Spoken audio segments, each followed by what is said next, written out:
I do apologize. Am I disturbing you? No, please. Do come in, Mrs. My name is Miss Alice de Bouvier. I'm Mr. Holmes' new neighbor. Oh, I didn't have the pleasure to... I am Dr. John Watson. Could we provide you with any assistance? Oh, she is not the concern, Watson. I'm... Then, what is this about? That child standing sniffling behind her. Get rid of him, Watson. But he is shivering with cold. And he is upset. What happened to him? Little Tom knocked at the wrong door. Oh, for crying out loud. Oh, boy, come in. Warm yourself by the fire. Can I offer you a cup of tea, Miss de Bouvier? Well, It is not as though we are disturbing you-know-who. Are we? I suppose not. Since you are our new neighbor, it is perhaps better that you know what he's like. You're starting to worry me. Well, Mr. Holmes is relapsing. This illness that he has seizes him when he finds himself with nothing to do. He becomes completely asocial. And alas, this is a very difficult, medically incurable case. Now, this must stay between us. Of course, I understand. How very sad. But there is a cure, if only a temporary one. A thrilling inquiry. Most certainly. If he refuses this one, then his condition will worsen. Oh, I am still here, you know. I didn't fall out of the window. Very well, then. Thank you, miss.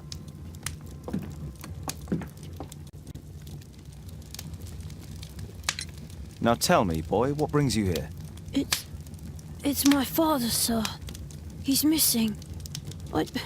I don't know what to do.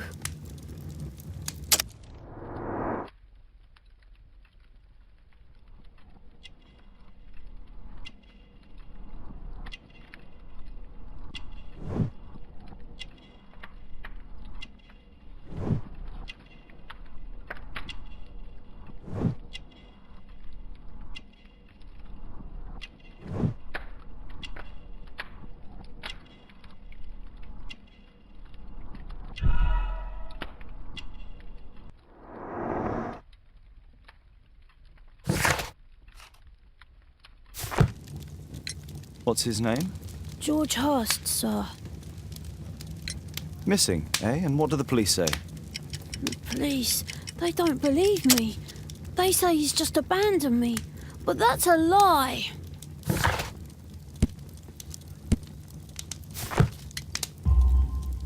Obviously. Your clothes are well mended and you can read. Your parents may be poor, but you are loved. Yeah, well, it's just the two of us now. My mother died when I was a little one. And that's just one more reason for not leaving you. Your father doesn't seem the irresponsible type. He's very good to you. Well, that's right. But he has no fixed work, so he often takes odd jobs for the day, because that's all he can find. Only this time, he didn't come home. And when was the last time you saw him? 3 weeks ago. He left for a new job, but this time, he was acting a bit strange and angry. Strange? In what way? He said to me, "Son, I'm out on a special job. Don't you dare move from here." I think something went wrong. 3 weeks? That's a long time. Well, every day I thought he would show up. And anyway, I can look after myself. What were you thinking? You and your father are both at risk. You should have come to me much earlier. I was afraid.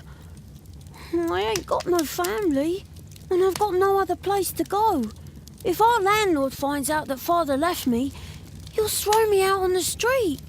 Tom, you've been very resourceful. We shall be discreet. If only my mother was still here. Very well. Your address, please, Tom. 12 Dorset Street, the first floor, door E. It's in Whitechapel, sir. But I ain't got no money to pay. Who asked for money, Tom? Your case seems to be the very medicine I need. I'll meet you there shortly. Oh, thank you, sir.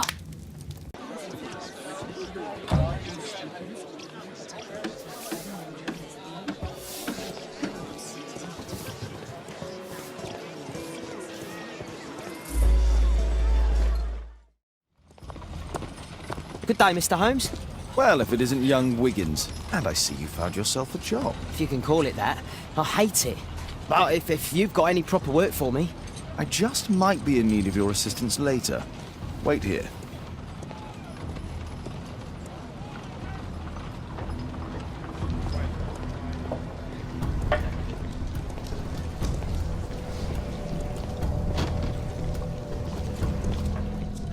I need to earwig to find out who is offering this special job.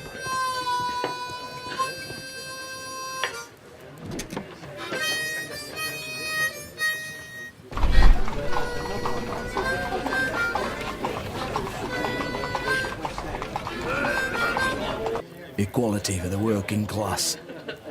I'm glad I'm my own boss. I can complain only to myself. Or to Watson.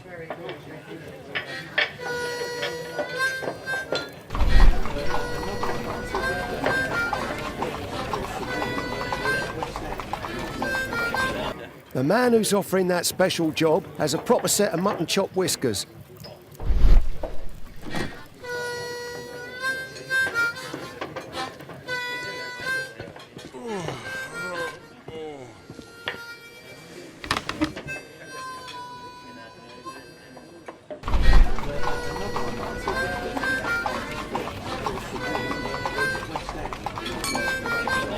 No.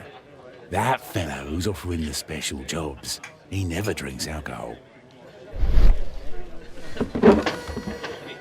So, the man I'm looking for has whiskers and never drinks alcohol.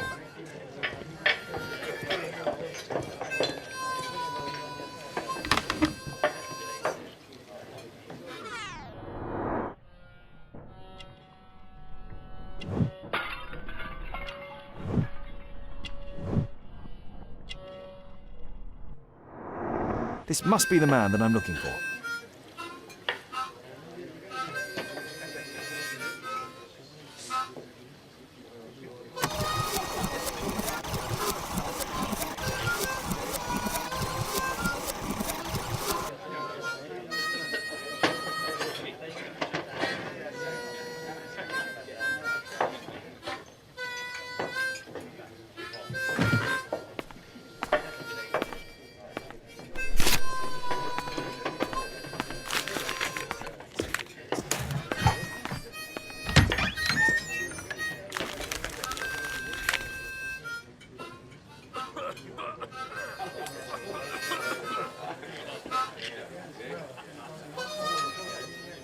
Interesting. Missing person. I should find out more.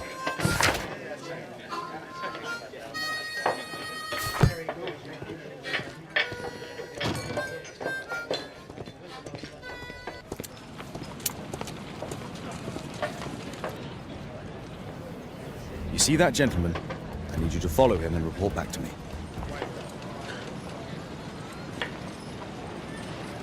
All right, Mr. Holmes.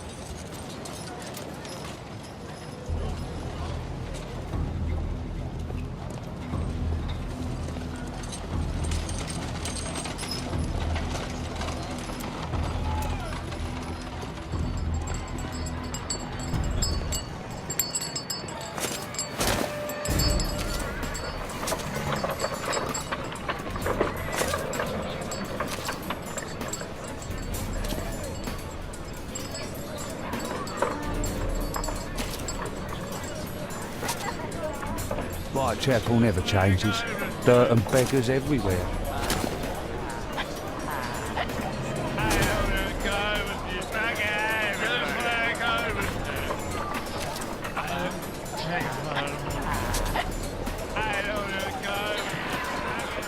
I couldn't play an event like.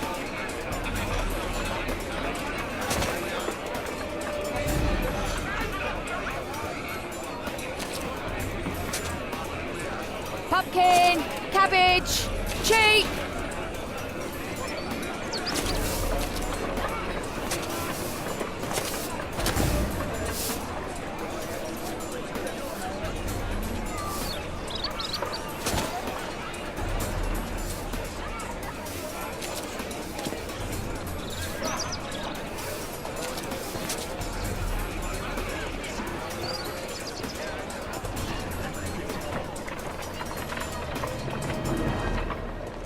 They won't let me pass. I'll need to find another way.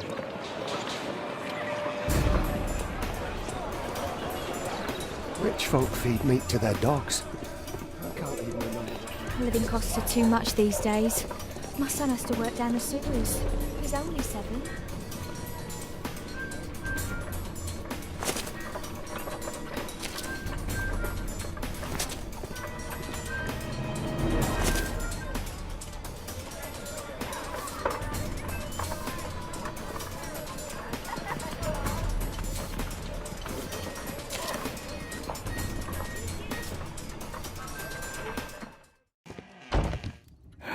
Good day, gentlemen. Welcome to my home. How may I help you? Good day to you, Lord Marsh. My name is Sherlock Holmes, and this is my friend and colleague, Dr. Watson.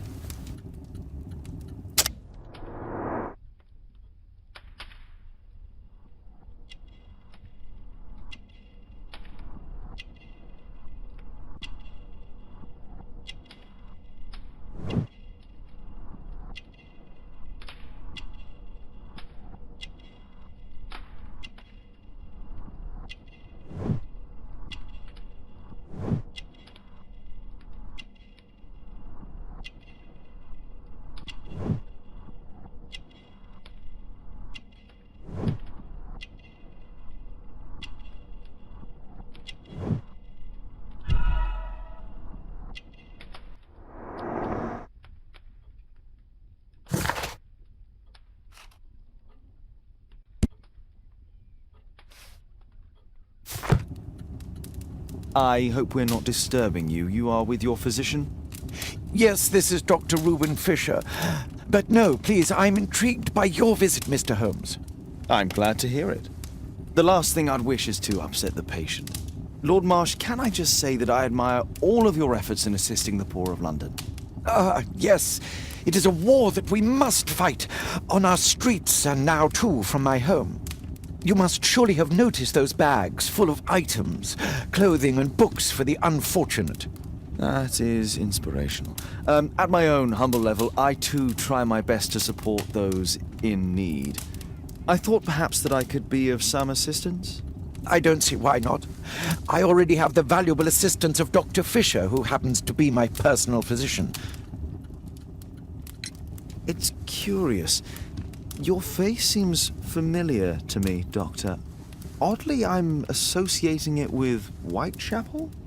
Well done. You are right. I do occasionally frequent a few hostelries over there, would you believe it? Not that I am a drinker.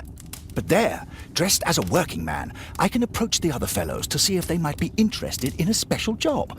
A special job? May I ask what you're referring to? Certainly. Since Lord Marsh began his special education program in 1889, he foresaw that such people would need an occupation of some kind. And so, with or without education, we propose these opportunities to work with Lord Marsh. It offers the less fortunate a chance to help make London a better place. That's remarkable. Yes, indeed. In order to truly see, one requires vision, yes, but also insight, and Lord Marsh has believed this since he was a child. Oh, Dr. Fisher makes it all sound so romantic. Let's close this topic. Forgive me, Lord Marsh. You're looking very pale.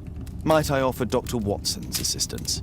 That is kind of you, but I feel confident that I can provide Lord Marsh with the care that he requires. How long have you been like this, my lord? I'm fine, Dr. Watson. Don't fuss. It's only influenza. I'll be better in a few days. I can feel it already.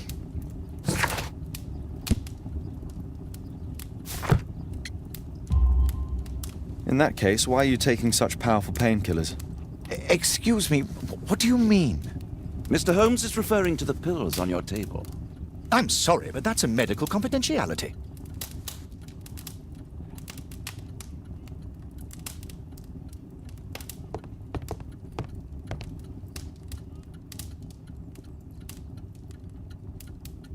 Lord Marsh, hunting with his friends. Ah, my dear comrades, Lord Collins and Lord Harrington. If it wasn't for this godforsaken English malady, I'd be with those rapscallions right now. All in due time, my lord.